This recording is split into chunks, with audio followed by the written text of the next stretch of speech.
पिछले 4 साल की अगर हम बात कर लें जो थी, कुछ समस्याएं ऐसी है जिनका निवारण हुआ भी है। सबसे बड़ी समस्या यहाँ पीने के पानी की है। उसके लिए मैंने प्रयास करके यहाँ से 10 किलोमीटर दूर सांजरिया गांव है, लोहे की पाइपलाइन से नीमेड़ा तक पानी लाया, उच्च जलाशय का निर्माण करवाया। 4 साल से गांव को नियमित पानी की सप्लाई हो रही है, कोई दिक्कत नहीं है। आज के नौजवान जो पढ़े लिखे, मान लो कोई किसी ने डिग्री ले ली, उसको तो नौकरी मिल जाएगी, लेकिन जैसे एमए बीए कर लिया, उसके लिए नौकरी का, सरकारी नौकरी का तो उम्मीद कम है उसको। तो नौकरी के लिए, मतलब रोजगार के लिए बच्चों के लिए ये होना जरूरी है। ये मेरे मुद्दे के बाहर है। कोई ऐसी समस्याएं आपने देखी कि जैसे युवा हैं, कोई नशे की स्थिति? बिल्कुल बिल्कुल साहब, ये जो नशे वाली बात आपने कही, आज के युवा इस नशा की लत में बहुत ज्यादा है। ये पंचायत समिति में भी दिक्कत है? बिल्कुल है, यहाँ भी है। मेरे यहाँ के इलाके में मेरे साथ सब जगह ही है। मेरे यहाँ गाँव में भी 40-50 ऐसे बच्चे हैं कम उम्र के जो इस नशा की लत में जुड़ गए। कोई छोटा मोटा उद्योग धंधा लगाए तो उसके लिए जमीन होनी चाहिए, लगे तो उसी पे ना। तो सरकारी स्तर पर तो कुछ कर नहीं सकते, पंचायत अपने स्तर पे कुछ धंधा लगा नहीं सकता। ग्राम सेवा सहकारी समिति को पिछले 8 साल से यहाँ निमेड़ा में अलग है, उसके लिए भवन की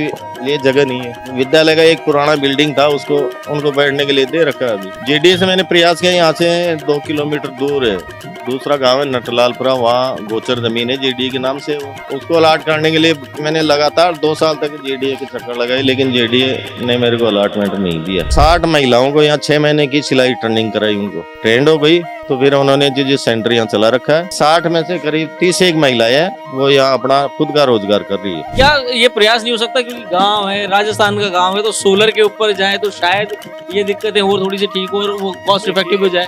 जो प्रधानमंत्री जी ने और राजस्थान सरकार ने भी ये सोलर वाला जो योजना लाई है, ये बहुत बढ़िया योजना है और बिजली के उत्पादन में भी बहुत सस्ता काम है। तो सरपंचों के चुनाव में विधायकों जितना पैसा लगे ही जाता है। बिल्कुल बिल्कुल बिल्कुल सही करें आप। अब मैं सब क्यों लगता है, मैं भी ये मनन करता हूँ। अब जनता तो ये कहती है कि एमएलए एमपी सरपंच ये सब लोग भ्रष्ट है। मैं मानता हूँ कि जनता ही भ्रष्ट है।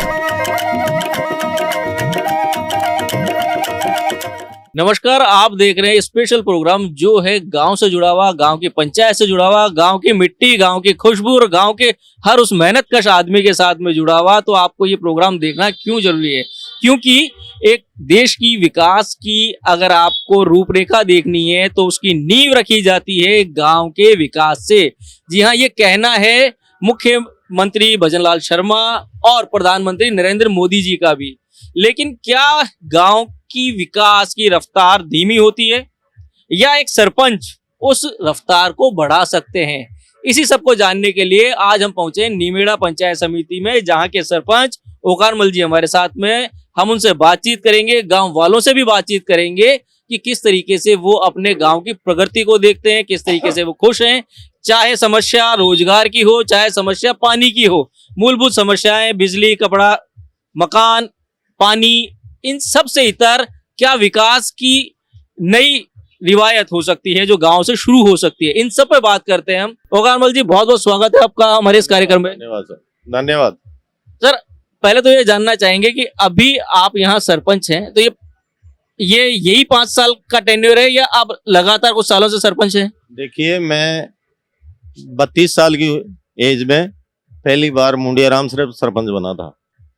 तो अब ये नीमेड़ा और मुंडिया दोनों पंचायतें एक ही पंचायत हुआ करती, बड़ी पंचायत थी 12 गांव में। 3 साल का कार्यकाल था उस वक्त, 3 साल वहाँ सरपंच रहा। उसके बाद मैंने ये दोबारा 2020 में सरपंच का चुनाव लड़के सरपंच बनाओ, जो लगातार अभी हूँ। अच्छा, अभी आप निमेड़ा के सरपंच हैं, तो यहाँ की क्या समस्याएं पिछले 4 साल की अगर हम बात कर लें जो थी, आपको नजर आई, जिन पे काम शुरू हुआ, या कुछ समस्याएं ऐसी है जिनका निवारण हुआ भी है? सबसे बड़ी समस्या यहाँ पीने के पानी की है। उसके लिए मैंने प्रयास करके यहाँ से 10 किलोमीटर दूर सांजरिया गांव है, वहाँ पहले कोई नाला बहता था, वहाँ पानी भूजल है, वहाँ से 4 ट्यूबवेल वहाँ करवा के वहाँ से लोहे की पाइपलाइन से नीमेड़ा तक पानी लाया और उच्च जलाशय का निर्माण करवाया। और आज 4 साल से लगातार पानी की समस्या, गांव को नियमित पानी की सप्लाई हो रही है, कोई दिक्कत नहीं है। फिर भी यह है कि वहाँ भी पानी तो खत्म होगा भूजल तो मैंने इसके लिए पिछली सरकार में ही बीसलपुर योजना से जुड़वाने के लिए प्रयास किया और ये डीपीआर बन गई। सैंक्शन हो गई, लेकिन किन्हीं कारणों की वजह से यहाँ गांव तक अभी बिसलपुर पानी की लाइन नहीं पहुंची। मैं उसके लिए प्रयासरत हूँ और मैंने 2 महीने में वो काम पूरा मैं कर लूंगा, ऐसा मुझे उम्मीद है। तो इस पानी की तो ये है कि अभी कोई दिक्कत नहीं। जब मैंने ये काम संभाला सब पंचायत का, उस वक्त यहाँ गांव में करीब 200 जल कनेक्शन थे। आज करीब 700 जल कनेक्शन है, नल से पानी पी रहे हैं गांव में। और बाकी यहाँ पे वैसे ही जनसंख्या की बात करें तो कितने घर हैं? जैसे 700 लोगों तक ही पहुंच रहा है अभी तो। मेरी बात सुनिए, ये गांव ज्यादातर डेहड़ियों में बसा हुआ है। अब डेहड़ियों में किसान लोग वो रहते हैं, अब उनको नल के जो पानी होता है उससे उनकी पूर्ति नहीं हो सकती, क्योंकि सब पशुपालक 2-2 4-4 जानवर रखते हैं, परिवार बड़े होते हैं, तो नल वाले पानी से उनके वो नहीं हो सकता। वैसे जेजेएम में पाइपलाइनें पीएचडी ने डलवाई, लेकिन न तो उनको जरूरत है पानी की, सब अपने निजी ट्यूबवेल करा करके अपना काम चला रहे हैं। वो अपने निजी ट्यूबवेल से काम चला रहे हैं। अच्छा, यहाँ पे बिजली की क्या स्थिति है? ढाणियों की भी अगर बात करें, क्योंकि ढाणियों में किसान है, किसान को बिजली की जरूरत होती है। देखिए साहब, इस गांव में मेरी पंचायत में तो करीब 24 घंटे लाइट है, और पिछले 10 साल से करीब ये है 24 घंटे में है। शहर सीमा में जो बिजली का इलाका था उसी में ये जुड़ा हुआ है, उसी की लाइनें हैं यहाँ, तो बिजली की कोई दिक्कत नहीं है। ये तो शहरी सीमा में आने की वजह से थोड़ा सा फायदा मिल गया। अच्छा, यहाँ पे पशुधन की क्या स्थिति है? जो किसान है या पशुधन जो लोग रखते हैं उसकी क्या स्थिति है? किस तरीके से दूध दही और इसका मामला? देखिए, किसान लोग जो बची खुची जमीनें हैं उनमें खेती भी करते हैं, पशुपालन भी करते हैं, लेकिन दोनों ही ये काम है ना घाटे का सौदा है। ऐसा क्यों? न तो फसल का कोई उचित मुआवजा मिलता, और पशु रखते हैं दूध का, उसका भी कोई मूल्य उचित नहीं मिलता।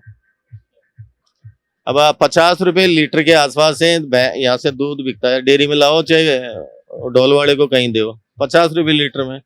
अब आज उसकी तुलना करें तो बाट और चारा जो ये तूड़ा है 10 रुपए किलो आ रहा है, बाट 40 रुपए किलो है, तो ये घाटे का सौदा है। लेकिन किसान के क्या है कि खेत खाली रह जाए तो खेत बुरा लगता है, इसलिए मजबूरी उसकी है, उस खेत को जोतेगा, फसल भी करेगा।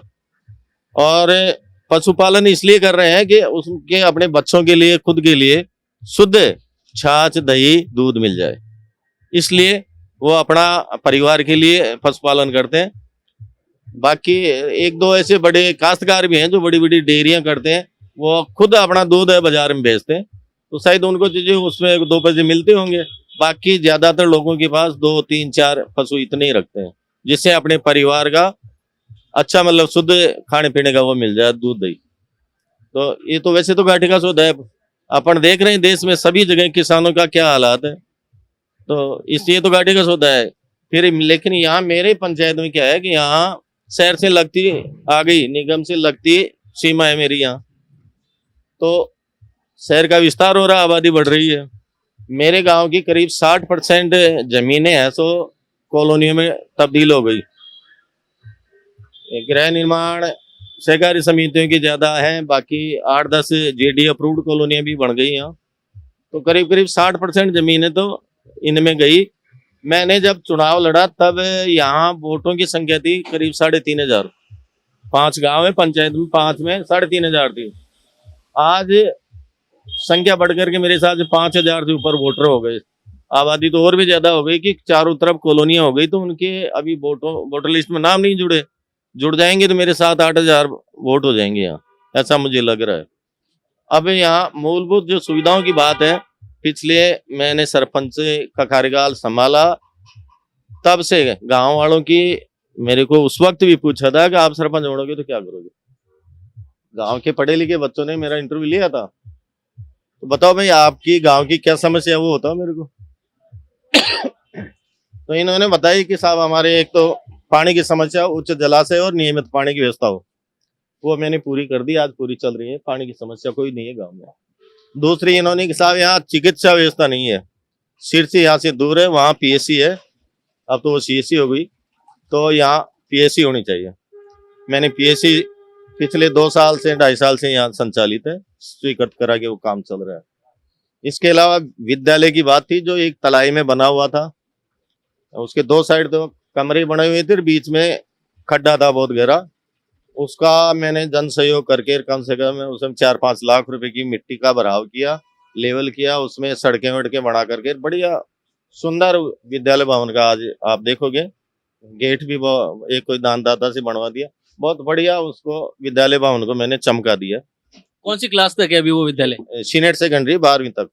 एक वे मेरा वादा था और गाँव वालों की मांग थी कि साहब हमारे यहाँ केवल आर्ट्स सब्जेक्ट है, तो यहाँ विज्ञान या कृषि कोई दूसरा सब्जेक्ट और हो।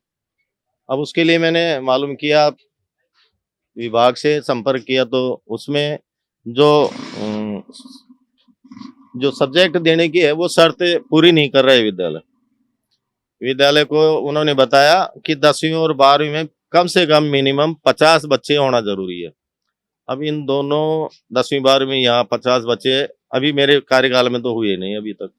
यदि ये हो जाए तो मैं दूसरे दिन ही आर्ट्स के अलावा विज्ञान या एग्रीकल्चर जो भी है ला सकता हूँ। ये मेरी वजह से नहीं रुका, ये तो अब कानूनी अड़चन है इसमें। ये कानूनी अड़चन है, लेकिन क्या आपको लगता है कि जैसे अब बच्चे हैं, जयपुर जो शहरी इलाका है वो बहुत पास हो जाता है, तो पढ़ने के हिसाब से वहां चले जाते हैं। बिल्कुल बिल्कुल ऐसा है ना। यहाँ तो यहाँ शहर ही नहीं, यहाँ मेरे पास में लगता है यूनिवर्सिटी है, ये मेरे पास में 1-1.5 किलोमीटर मुंडियाराम से है। वहाँ सीनियर सेकेंडरी में 2 सब्जेक्ट अलग से और हैं, 3 सब्जेक्ट है वहाँ।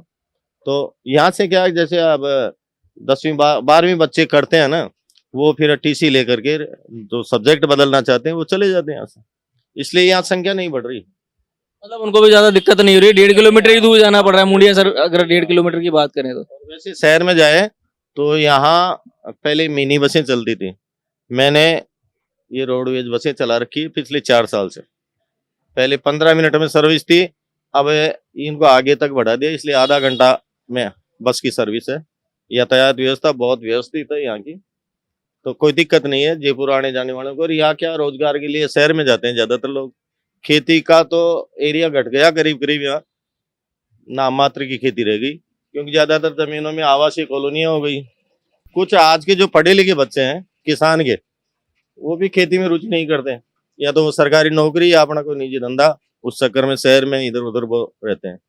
तो ये है, यहाँ पास में क्या है कि यहाँ रिको इंडस्ट्रियल एरिया, तो रोजगार के लिए इन फैक्ट्रियों में महिलाएं भी पुरुष भी बच्चे लोग यहाँ जाते हैं, रोजगार इनको मिलता है। गांव में अभी ऐसी कोई स्थिति नहीं है कि कोई विशेष कोई ऐसा गरीब परिवार हो, सब अपना काम चलाने लायक सबके पास है। मतलब आर्थिक स्थिति के तौर पे बहुत ज्यादा पिछड़ा हुआ कोई आपके गांव में नहीं? पिछड़ा हुआ इलाका नहीं है, सब सक्षम है।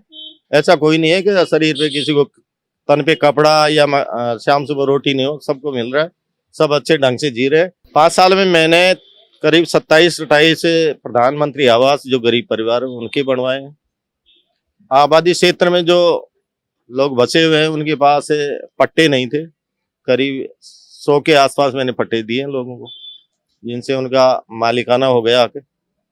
इसके अलावा यहाँ लाइट की ये जो रोड लाइटें हैं, ये मेरे पिछले का जो मैं आया उस वक्त ये 5 साल से बंद थी। जीडी ने रोड लाइटें में सड़क पे लगा रखी थी, लेकिन ये बंद थी। मालूम किया मैं सरपंच बनने के बाद, भाई ये बंद क्यों है, तो साहब इनका 9 लाख रुपए बिल बाकी है। मैंने मंत्री से संपर्क करके जीडीसी को फोन कराया और ये तुरंत वो पैसे उन्होंने अपने जमा कराए बिजली बोर्ड को, और ये लगातार 5-6 साल से लगातार जल रही है। इनका ध्यान रखता हूँ, कोई लाइट खराब हो जाती है, कहीं बिजली की कोई गड़बड़ होती है, बिल बराबर जो जीडीए से जमा करवा रहा हूँ, और ये लाइटें लगातार जल रही है रोड पे।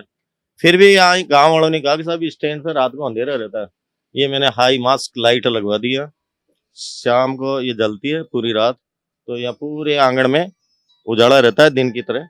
ऐसा कोई मेरे कार्यकाल में तो ऐसा कोई मुझे लगा नहीं कि कोई परेशानी में कोई आया हो मेरे पास मदद के लिए, और कोई आया भी है तो मैंने उसके लिए मैं उपलब्ध रहा हूँ। बाकायदा गांव में ही रहता हूँ, 24 घंटे इनके बीच में रहता हूँ मैं, तो ऐसी कोई दिक्कत नहीं है यहाँ। अब सबसे बड़ी समस्या आने वाले समय में ये, एक तो पानी की, बीसलपुर जुड़ना, बीसलपुर की लाइन आना ये जरूरी है, जिसके लिए मैं प्रयासरत हूँ। और रोजगार के लिए समस्या है, आज की नौजवान जो पढ़े लिखे हैं, मान लो कोई किसी ने डिग्री ले ली उसको तो नौकरी मिल जाएगी, लेकिन जैसे एमए बीए कर लिया तो उसके लिए नौकरी का, सरकारी नौकरी का तो उम्मीद कम है उसको। तो नौकरी के लिए मतलब रोजगार के लिए बच्चों के लिए ये होना जरूरी है। ये मेरे मुद्दे के बाहर है ये तो।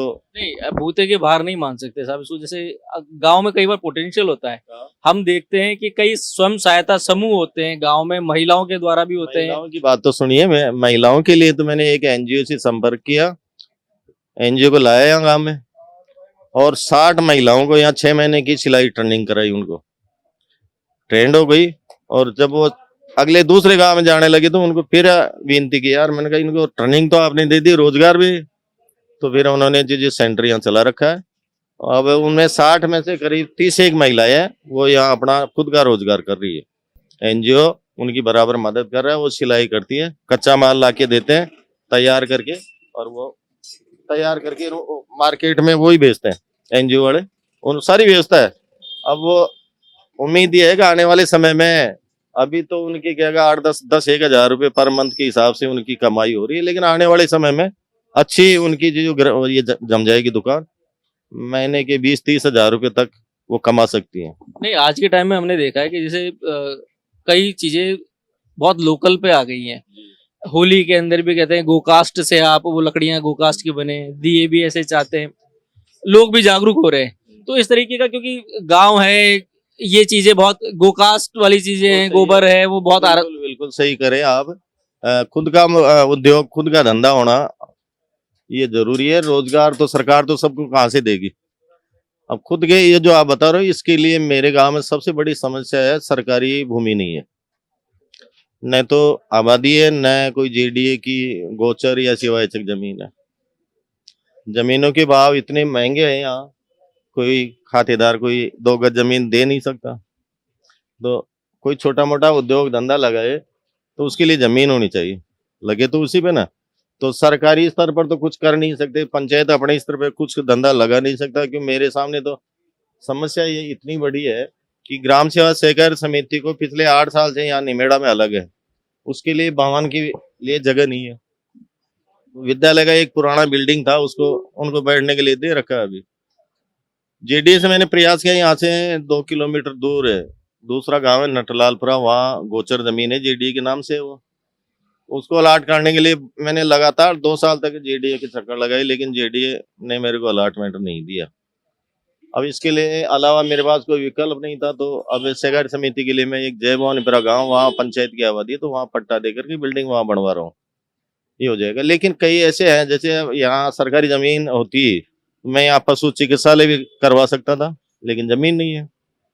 खुद मंत्री जी ने मेरे को मांगा था कि पट्टा लिया और चिकित्सालय ले जाओ, पशु चिकित्सालय, लेकिन अब कहाँ से ले जाऊं। कोई भामाशाह आ गया है? नहीं साहब, यहाँ भामाशाह 3 करोड़ बीघा की दाम है, यहाँ भामाशाह कौन देगा। पीएससी लिया है, लेकिन पीएससी के लिए 4000 वर्ग गज चाहिए, वो नहीं है। वर्तमान में वो 300-350 गज में जो बिल्डिंग बनी हुई उसी में चल रही है। वो भामाशाहों से मैंने खूब प्रयास किया, इसके लिए कुछ 1000-1500 गज जगह कोई नहीं देता यार, और देवी कैसे साहब, इतनी महंगी जमीन कौन देगा। सही बात है, अगर भामाशाह भी आगे आए तो उनको भी अपना एक लालच नजर आ ही जाएगा कि मेरे को पैसा है इतना, 3 करोड़ रुपए बीघा में छोड़ूं कैसे। तो ये बात है, इसलिए समस्या यहाँ ये है बड़ी कि यहाँ सरकारी भूमि नहीं है। नहीं तो आप जैसे कह रहे हो ना, स्वरोजगार के लिए प्रयास करते हैं और कोई किसी एनजीओ को ला करके कोई छोटा मोटा उद्योग लगवा देते हैं, यहाँ 150 से नौजवानों को काम रोजगार मिल जाता। लेकिन यहाँ समस्या ये ज्यादा कोई नहीं है, क्योंकि पास में इंडस्ट्रियल एरिया है, यहाँ बस का ये साधन है, महिलाएं भी बच्चे भी जा रहे हैं यहाँ फैक्ट्री में, 10,000 15,000 20,000 मंथली वो लाते हैं। अच्छा, आपने एक बात बताई अभी कि जैसे बिजली की समस्या थी, 9 लाख रुपए का बिल एक बाकी था, जिसको आपने व्यवस्थित करवा करके यहाँ की बिजली की जो दिक्कत थी, रोड लाइट की दिक्कत को आपने ठीक किया। क्या ये प्रयास नहीं हो सकता, क्योंकि गांव है, राजस्थान का गांव है, तो सोलर के ऊपर जाए तो शायद ये दिक्कतें और थोड़ी सी ठीक हो और वो कॉस्ट इफेक्टिव हो जाए। जो प्रधानमंत्री जी ने और राजस्थान सरकार ने भी ये सोलर वाला जो योजना लाई है, ये बहुत बढ़िया योजना है और बिजली के उत्पादन में भी बहुत सस्ता काम है। इसके लिए सार्वजनिक तो ऐसा कोई सोलर यहाँ अभी लगा नहीं है, लेकिन जो किसान है, कई मकान वाले भी है जो अपने घरेलू बिजली उपभोक्ता हैं, वो भी 10-20 मकानों पर ये सोलर लग चुके हैं अभी। और इसका बहुत बड़ा फायदा है, एक बिजली का उत्पादन, बिजली सस्ती हो जाएगी, 24 घंटा बिजली मिलेगी। और अभी कल राज्य सरकार ने एक और फायदा कर दिया, पहले 2 रुपये कुछ पैसे यूनिट दे रहे थे, अब 3 रुपये 26 पैसे कुछ ऐसा आज ही अखबार में पढ़ा है। तो बढ़िया, बहुत बढ़िया योजना है ये। और ये मैं तो ये कहता हूँ कि हर उपभोक्ता को, चाहे वो मकान हो चाहे खेती का करता हो, उसको सबको ये बिजली वाला, ये जो सौर ऊर्जा वाला है ना, ये सबको लगाना चाहिए। बहुत फायदा का सौदा है ये। अच्छा साहब, आप अभी यहाँ पे वर्धमान में सरपंच है, तो कोई ऐसी समस्याएं आपने देखी कि जैसे युवा हैं, कोई नशे की स्थिति? बिल्कुल बिल्कुल साहब, ये जो नशे वाली बात आपने कही, आज के युवा इस नशा की लत में बहुत जा रहे हैं। अभी पंचायत समिति में भी दिक्कत है? बिल्कुल है, यहाँ भी है, मेरे यहाँ के इलाके में मेरे हिसाब से सब जगह ही है ये। मेरे यहाँ गांव में भी 40-50 ऐसे बच्चे हैं कम उम्र के जो इस नशा की लत में जुड़ गए। और इसमें ऐसा बताते हैं कि एक बार बच्चा इसमें लत में घुस जाता है, 2-4 दिन इसको ले लेता है तो फिर वो वापस उससे छूटती नहीं है। परिवार वालों ने काफी प्रयास किया, कई लोग ऐसे, कई परिवार है, लेकिन वो उनकी लत नहीं छूट रही।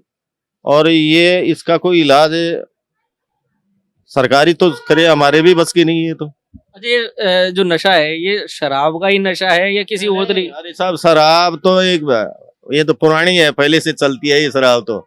और शराब वाले तो 2-4 हो सकते हैं, बाकी ये जो इंजेक्शन लेते हैं, सिगरेट में कुछ पीते हैं, अब कौन सा नशा है वो पता नहीं, 2-3-4 तरह का नशा है ये।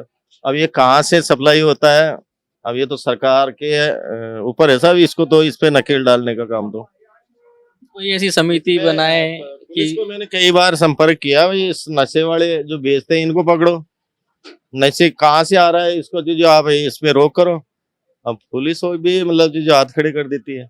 कई बार ये नशेड़ी बच्चे हैं ना, इस नशे के साथ एक और बीमारी यहाँ गाँव में हो गई, ये जो नशा करने वाले बच्चे हैं ये चोरी के काम में लग गए, अपराध बढ़ गया। अब यहाँ ऐसा कोई वो नहीं है मंदिर जिसके इन्होंने ताले नहीं तोड़े हो, इनके जो दान पात्र नहीं छोड़े हो, हर 2-4 महीने में ले जाते हैं। मंदिर के ऊपर जो कलश होता है, इतनी ऊपर से जा करके वो चोरा ले जाते हैं। कहीं भी सरकारी या किसी के फार्म हाउस में कोई गेट ले गया, उसको उठा ले जाते हैं। पंचायत की जो पानी की टंकी है उनकी सीढ़ियां ले गए, पंप हाउस है उसका गेट तो ले गए रात को, बोरिंग चल रहे हैं, बोरिंग की वो केबल काट ले जाते हैं। तो समस्या बहुत बड़ी, ये नशे से ज्यादा परेशानी हमारे को तो इलाके में ये हो गया कि इनको कैसे रोकें इस चोरियों को, ये बड़ी दिक्कत है यहाँ।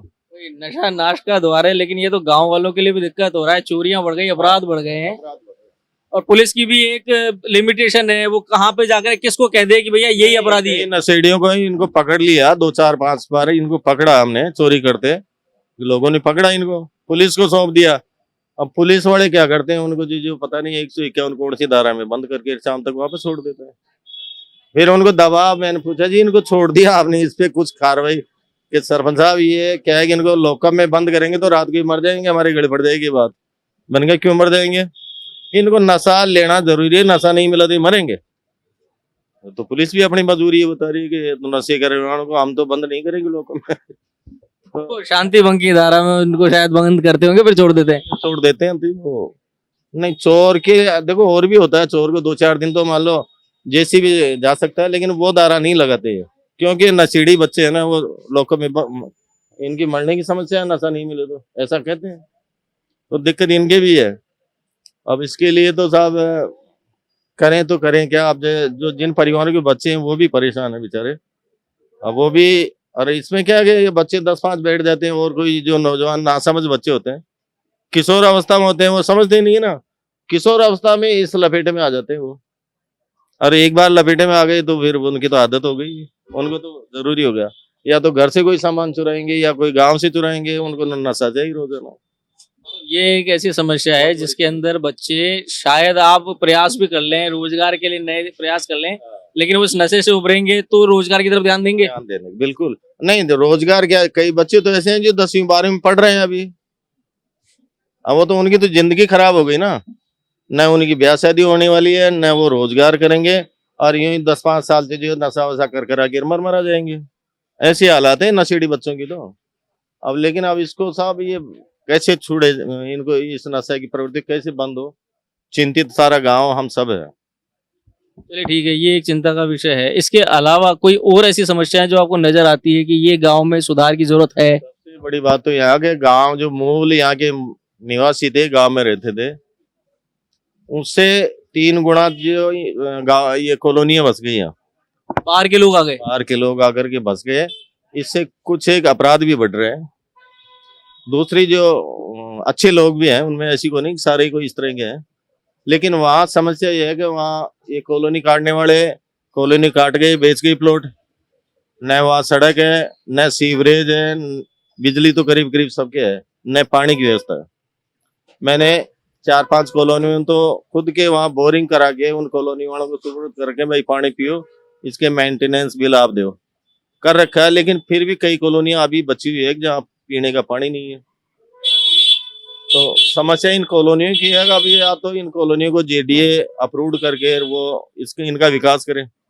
दूसरा, पंचायत के भी हाथ बंधे होते हैं। पंचायत में जो सरकारी फंड आता है, मदद आती है, वो इन्हें सोसाइटी के जो कॉलोनी है इनमें हम कोई कुछ नहीं विकास कर सकते। पानी की भी मैं कई कॉलोनी में नल से दे रहा हूँ, लेकिन हमें ये बात है कि आप इनमें कोई सरकारी पैसा खर्च नहीं करेंगे। तो इनके ऊपर जेडी ध्यान दे, सरकार ध्यान दे और इन कॉलोनियों के विकास की वो करे। इनका जो भी विकास है, इनका जो जेडी का जो विकास शुल्क लेते हैं लेकर के इनको कन्वर्ट करें, इनको सुविधा दें। इनको बड़ी समस्या आने वाले समय की ये है। देखिए, जैसे हमने देखा है कि पुलिस होती है, पुलिस हर काम में जा नहीं सकती है, कई जगह वो ध्यान नहीं दे पाती है, तो वो एक सीएलजी मेंबर टाइप में बनाते हैं, वो जिम्मेदार नागरिक होते हैं उस कॉलोनी के।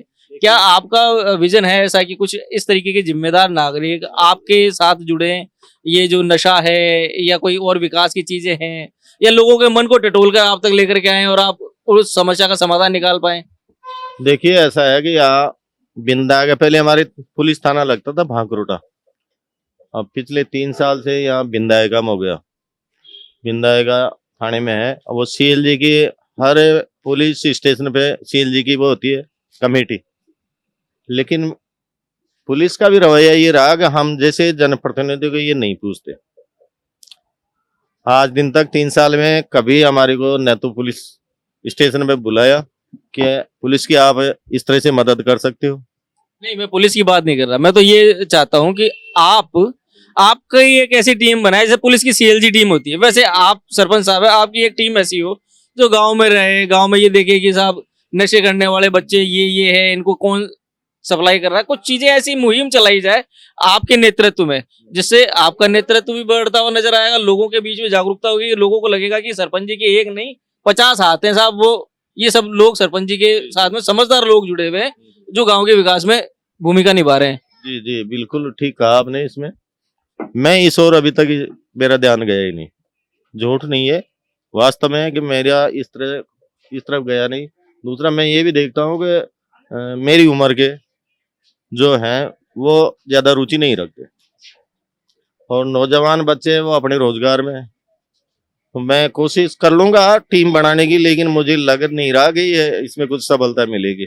मेरी टीम बन जाएगी ऐसा मुझे अभी संशय है, कोशिश करूंगा। देखिए, प्रयास अगर आप करते हैं तो शायद हो सकता है कि मेरे परिवार से कोई नशे के आदी था, रुक गया, मुझे दुख तो होगा, हो सकता है मैं वो दुख मैंने देखा है तो मैं चाहूँ कि कोई और वो दुख नहीं देखे, तो हो सकता है मैं खुद जुड़ जाऊं। प्रयास की जरूरत है। बिल्कुल आप सही कर रहे हो, लेकिन इसमें भी जैसे हमारी गांव की इस तरह की कोई कमेटी काम करे, उसको सपोर्ट पुलिस का भी चाहिए। नहीं, बिल्कुल प्रशासन का सपोर्ट चाहिएगा। प्रशासन का चाहिए। तो इसमें मेरे हिसाब से पुलिस के लोग आकर के वो कहे कि हम हमारा आदमी रहेगा एक सिपाही आपके साथ और आप अपनी एक टीम बना करके इस पे करो, तो मेरे हिसाब से सरल हो जाएगा ये काम।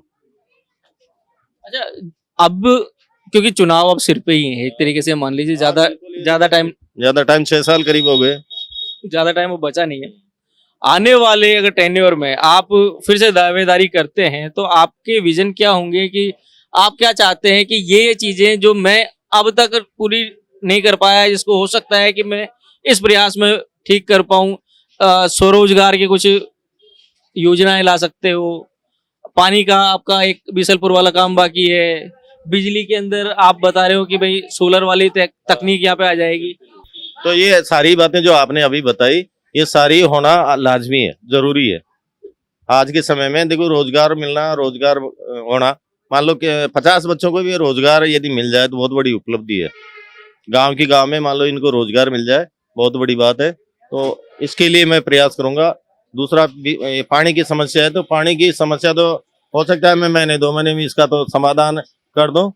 नहीं तो मैं तो भविष्य की जो आप कह रहे हो चुनाव सर पे है, मेरी कोई इच्छा नहीं है भविष्य में कोई चुनाव लड़ने की।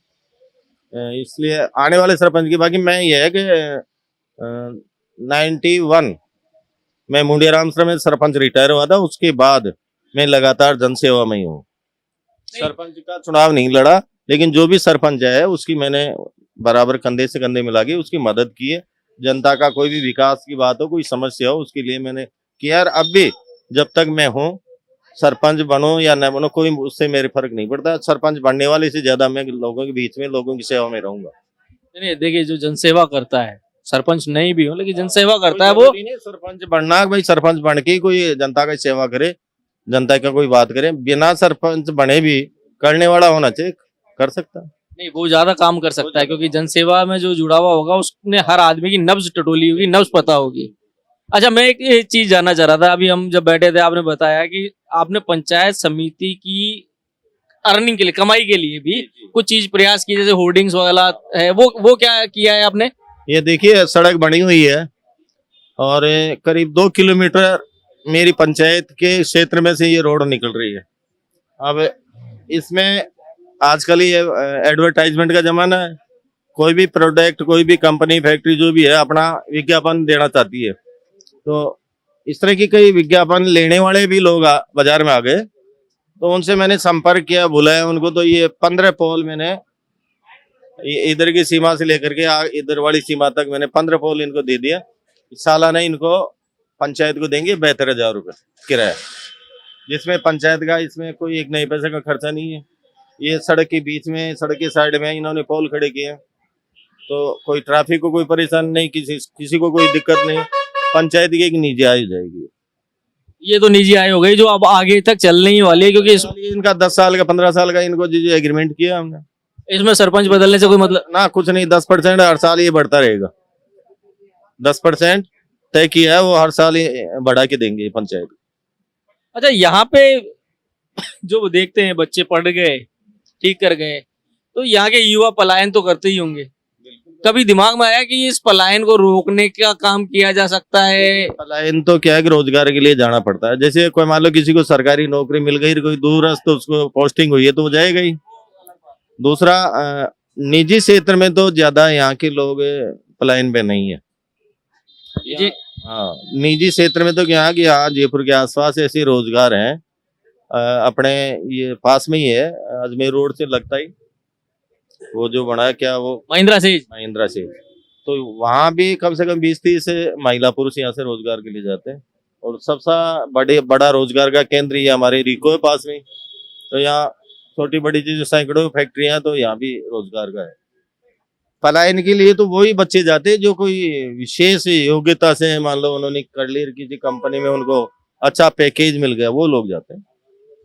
यहाँ पे आपने बताया कि थोड़ा सा नशे की दिक्कत है, जिसकी वजह से ये अपराध जो है चोरी चकारी जैसा है। बाकी और किसी तरीके के अपराध की वैसा कोई अपराध ऐसा नहीं है, कोई ऐसा मारदाड़ वाला, लूट खसोट वाला वो अपराध अभी नहीं है। यहाँ शांति प्रिय लोग, शांति प्रिय लोग है, ऐसा कोई कुछ नहीं है। तो ये भी मेरे साथ, ये जो छोटी मोटी चोरियां करते हैं, ये नशेड़ी जो बच्चे हैं ना, ये लोग करते हैं। और मान लो छोटा मोटा वाद विवाद घर परिवार में सबके चलता है, तो आप जैसे लोगों के ये तो अब क्या है कि जो आने वाली जनरेशन है ना, ये थोड़ा इनको समझ नहीं है, कम मानता हूँ मैं तो। ये पढ़ लिख गए लेकिन इनको समझ ऐसा नहीं है। बाकी यहाँ गांव में पहले भी ऐसा हुआ था कि किसी के झगड़ा हो गया, किसी को कोई विवाद हो गया, तो गांव के 5 मुखिया बैठ करके उनका समझौता करा देते थे। आज भी ये परंपरा कायम है। ऐसा कोई होता है तो प्रयास हम यही करते हैं, किसी की लड़ाई झगड़ा हो, किसी के कोई बंटवारे का कोई झगड़ा हो, तो उसको बैठ करके कोशिश करते हैं, निमट जाता है करीब करीब।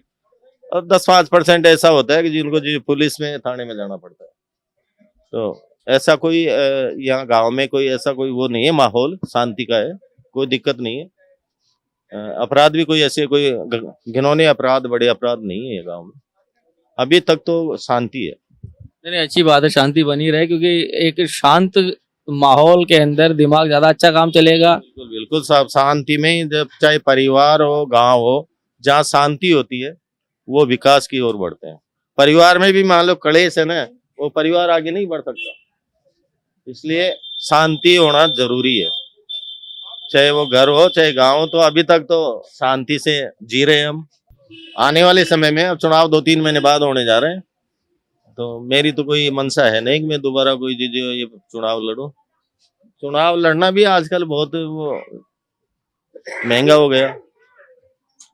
अब आजकल तो सरपंचों के चुनाव में भी विधायकों जितना पैसा लगे ही जाता है। बिल्कुल बिल्कुल बिल्कुल सही करें आप। अब मैं सब क्यों लगता है, मैं भी ये मनन करता हूँ। अब जनता तो ये कहती है कि एमएलए एमपी सरपंच ये सब लोग भ्रष्ट हैं, लेकिन मैं अब नाराज न हो तो भाई ये जनता खड़ी है। मैं मानता हूँ कि जनता ही भ्रष्ट है। हाँ, इनको पौवा चाहिए। नहीं पवा नहीं, अजी रोकड़ा भी है। सब करोड़ों रुपए एमएलए एमपी कई करोड़ रुपए खर्च हो रहे हैं, काय में हो रहे हैं खर्च। सरपंच 50 लाख चुनाव में खर्च कर रहा है, क्यों कर रहे हैं? और 50 लाख खर्च करके कोई सरपंच बन गया, जनता उससे उम्मीद क्या रखती है कि वो हमारी सेवा करेगा। 50 लाख लगाए कैसे करेगा? कैसे करेगा? तो मैं तो ये मानता हूँ कि जो शुरुआत भ्रष्टाचार की जनता ही यही शिकारी है नेताओं को। तो समय ऐसा आ गया, पता नहीं अब क्या सोच हो गई लोगों की। कई लोग ये भी कहते हैं कि सरपंच के पास बहुत कमाई, लेकिन मैंने तो 5 साल में कोई कमाई देखी नहीं। तो ये है दिक्कत। तो इसलिए मेरी तो उम्र भी वैसी हो गई, इसलिए मेरी कोई इच्छा नहीं भविष्य में कोई चुनाव लड़ने की। आराम से बच्चे सेटअप है और आराम से जो बच्ची जिंदगी जीवन है, मैं आराम से जीना चाहता हूँ। बहुत बहुत धन्यवाद सर, आप हमने हमारे को टाइम दिया और हमने कुछ चीजें जो जानी है। हो सकता है कि आप सरपंच ना हो, उम्मीद ही नहीं रखते कि बनने की। हम तो चाहेंगे जब आपने इतना काम किया है तो आपको एक प्रयास और करना चाहिए जनता के सहयोग से। मैं तो देखो सरपंच नहीं बनूंगा तो भी जनता के लिए, जब तक मेरा शरीर चल रहा है मैं जनता के बीच में हूँ और जनता की सेवा करता रहूंगा। ये मेरा तो लक्ष्य है। मैं कोई सरपंच बन के ही काम करूँ ऐसा कोई बात नहीं है। सरपंच बनने वाला यदि जो कोई उससे काम नहीं होगा मैं करा लाऊंगा। तो सरपंच साहब बात कर रहे थे अपन वो कि शमशान घाट की, अब आदमी जिंदा है जब तक तो ठीक है, चल रहा है फिर रहा है, अब उसकी अंतिम यात्रा कहीं पहुंचती है, तो शमशान घाट की यहाँ व्यवस्था। शमशान घाट की बात मैं करूँ साहब, मैं जब सरपंच बना ना, सबसे मेरे दिमाग में पहली बात यही थी कि इन शमशानों की हालत कैसे सुधरे। क्योंकि जब बरसात के मौसम में वहाँ जाते थे तो इतने वो कांटेदार वो झाड़ियाँ और वो हो जाती थी, बैठने के लिए जगह नहीं होती थी, भयंकर होता था। आदमी जब तक वो दाह संस्कार हो रहा है 1-1.5 घंटा खड़ा रहना पड़ता था। तो 2 शमशान है मेरे यहाँ, तो अलग अलग जातियों के बने हुए हैं। पहले पुराने ज़माने से ऐसा ही होता था, आज भी वो कायम है। तो वहाँ मैंने दोनों शमशानों में 4 दीवारी करके उनके गेट वेट लगवा दिए, पानी की वहाँ व्यवस्था करा दी, टैंक बनवा दिए। एक शमशान में तो मैंने बोरिंग अभी कराया है पानी के लिए, परमानेंट व्यवस्था। और वो बोरिंग इसलिए ज़रूरी हो गया कि दोनों शमशानों में पौधारोपण किया है मैंने। आज जैसे शहर में पार्क होते हैं ना, वो पार्क वाली आप देख सकते हैं उनको, वहाँ घूमने जाओ आपको ऐसा लगेगा जैसे अपन कोई बगीचे में आ गए। बैठने के लिए छायादार वहाँ छाया, पुख्ता छाया करवा दी, वो पक्का फर्श करवा दिया। जहाँ मतलब जो पेड़ पौधे नहीं है वहाँ पक्का फर्श है। तो आज वो ऐसा लग रहा है कि जैसे कोई बगीचे में आ गए अपन, शमशान नहीं है आज। नहीं तो डरावना माहौल था वहाँ, दिन में भी वहाँ कोई जाने से डरता था शमशान में। आज वहाँ रात में भी रुक सकते हो आप, ऐसी उनकी कायाकल्प की है मैंने। नहीं बिल्कुल ज़रूरी है, क्योंकि एक इंसान जिसने पूरी ज़िंदगी जी है, जब वो अंतिम सफ़र पे हो, वो अंतिम सफ़र भी ऐसा डरावना नहीं हो। तो ये बहुत बड़ा, मैं तो सबसे बड़ी मेरी उपलब्धि ये शमशान वाली मानता हूँ कि इसमें ऐसी हालत थी जिसको आज मैंने सुधारा, ये किया। बहुत बढ़िया, आप देखोगे ना आपका भी मन लगेगा आराम से। वहाँ अब भी मतलब मेरे मजदूर वो रहते हैं, पौधे अभी इसी साल लगाए मैंने, तो उनको पानी पिलाने की उनकी जिम्मे है। वहाँ कोई आवारा पशु नहीं चला जाए, उसके लिए जो नरेगा के मजदूर 3-4 को वहाँ छोड़ रखा। बहुत बढ़िया डेवलप हुआ शमशान मेरा। ग्राम निवेड़ा पंचायत समिति में अगर कोई सरपंच का चुनाव लड़ना चाह रहा है तो मैं आपको बता दूं कि जो अभी वर्तमान सरपंच है मुकारमल जी, आपके पूरे सहयोग के लिए तैयार तो हैं ही, और इन्होंने इन गांव के लोगों की नब्ज भी टटोली हुई है कि क्या समस्याएं यहाँ की मूलतः है, और वो उसमें आपका पूर्णतः सहयोग करने वाले हैं। ये आज की बातचीत जो हमारी रही वो निमेड़ा ग्राम पंचायत में रही। फिर मिलेंगे किसी और ग्राम पंचायत में, किसी और सरपंच साहब के साथ में, और टटोलेंगे वहां की नब्ज भी। तब तक देखते रहिए कुदरत न्यूज। नमस्कार।